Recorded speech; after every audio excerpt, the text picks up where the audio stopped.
You still won't get it approved if you have to go to 50 states. So this centralizes it. This will not be successful unless they have one source of approval or disapproval, frankly. You could have disapproval too, but it's got to be one source. They can't go to 50 different sources. 100% if you ask me, 100% right on that one. Joining us now, White House AI advisor, Mr. David Sachs. David, welcome back. Last time we spoke was during the campaign, as I recall. So we're delighted to see you in the White House. One national standard, that's going to be the goal. And you're going to be in the middle of this, putting together a task force and producing a document, as I understand it. I read the whole executive order last night in 90 days, which is not going to be that easy. Tell us about one national standard. Let's start there. Well, Larry, good to be with you. The problem that we have right now is that we've got 50 different states running in 50 different directions. There's 1,000 bills going through state legislatures right now to regulate AI, and over 100 of those measures have already passed. You've got strong-willed governors, for everyone from Gavin Newsom to Ron DeSantis. They're all proposing their own regulations. And what this is going to do is create a patchwork of regulatory regimes where if you're an AI company, and not just a big company, but a little company, you could just be an innovator, a startup entrepreneur, you've now got to figure out how to comply with 50 different regulatory regimes. And what the president has proposed here is to have a single national or federal framework. So there's just one set of regulations to comply with, and this will make it a lot easier for our innovators.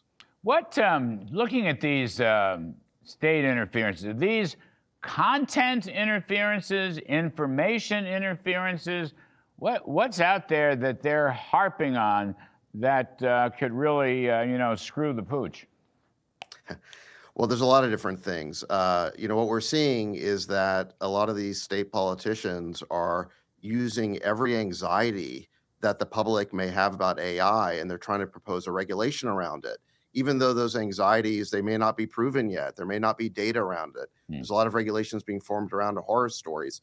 It's very much a knee-jerk reaction, and we don't need 1,000 bills at the state level. I mean, that just tells you how out of proportion this reaction is to the real issues of AI. Now, as part of our federal framework, we acknowledge that there needs to be some addressing of child safety concerns. We have said that we're going to do that. And I think that we will put forward something there in terms of our framework. But in terms of some of these unnecessary regulations, you look at a state like Colorado, they have outlawed a thing they call algorithmic discrimination. What that means is that if an AI model creates what they call a disparate impact on a protected group, then that is illegal. And not just the business that makes the decision is liable, but the AI developer is liable. Well, how are they even supposed to know all the ways that their AI model is going to be used? So that is an attempt by Colorado to insert ideology into the model. What they really want to do there is force model developers to put a DEI layer in the model to avoid a disparate impact on a protected group. That raises very serious First Amendment concerns. We don't like seeing blue states trying to insert their woke ideology in AI models, and we really want to try and stop that. I mean, anyway, reading through the EO is put together pretty well, I thought. If you let the states run wild, you'd be breaking the Interstate Commerce Clause. They would be stopping commerce. They would be stopping the development of this valuable technology. Startups would be dead in the water if they had to worry about 10 different state regulations.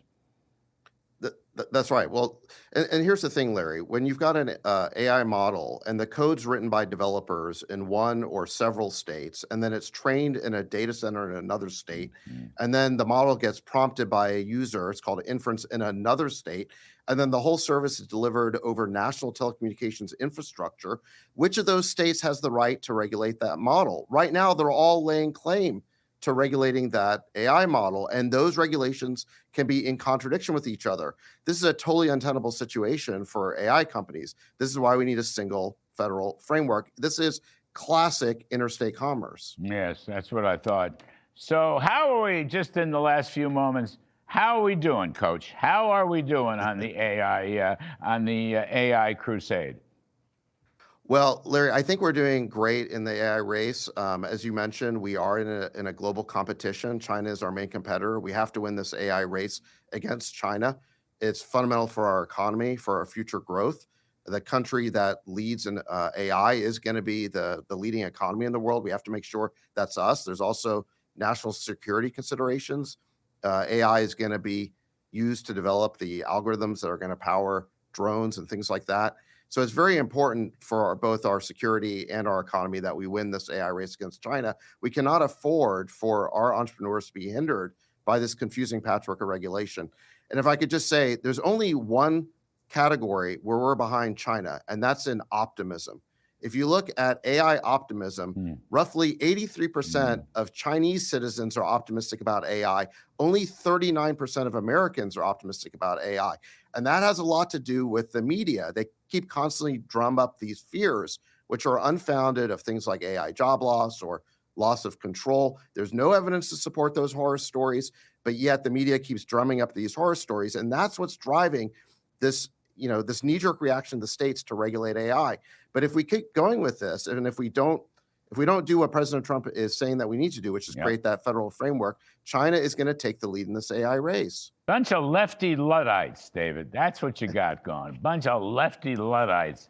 As I'll be as polite as I can. Anyway, Mr. David Sachs, White House AI advisor, thank you. We appreciate it very, very much. Good luck. Appreciate it.